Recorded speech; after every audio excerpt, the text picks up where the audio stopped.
চারিদিকে ঈদের আনন্দ, ঈদের কেনাকাটা সবকিছু মিলে কেমন যেন একটা আনন্দ বয়ে আসছে।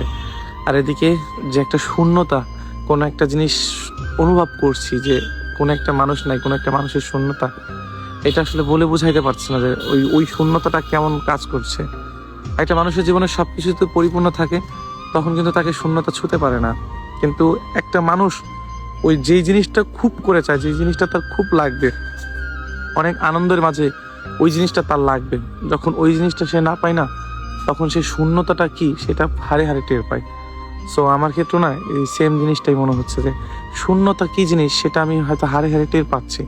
এই জন্য নিজের কেনাকাটা, আনন্দ, এগুলো নিয়ে হয়তো আমার ওরকম মাথা ব্যথা নাই, কিন্তু শূন্যতা না বারবার আমাকে ঘিরে ধরছে যে আমি মনে হয় ভালো থাকতে পারছি না। আমি নিজেকে বারবার শূন্যতার দিকে ঠেলে ঠেলে দিচ্ছি।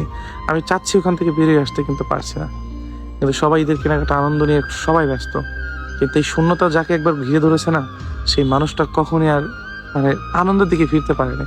কারণ ওই মানুষটার চিন্তা যে ওই মানুষটাকে লাগলে হয়তো সমস্ত আনন্দ সবকিছু ফিরে পাবো।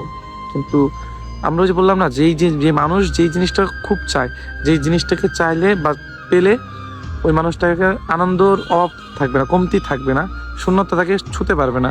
কিন্তু দেখা যায় কি ওই জিনিসটাই তার নাই, আর ওই সময় না তার শূন্যতা বেড়ে যায়। তখন তাকে হাজারো কেনাকাটা করতে দাও, হাজারো জিনিসপত্র দাও, তখন তার আর কিছু ভালো লাগে না। তখন আর ওই মানুষটা শুধু ওইটাই ভালো লাগে, যেই জিনিসটা মানুষটা খুব করে চায়, ওইটাই তার ভালো লাগে।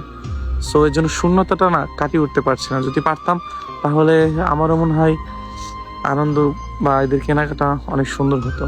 সো মানুষের এই যে মানুষ হারানোর যে শূন্যতাটা, এটা খুব ভয়ানক, যেটা সবাই সহ্য করতে পারে না, আর এই শূন্যতাটা সবাই বহন করতে পারে না।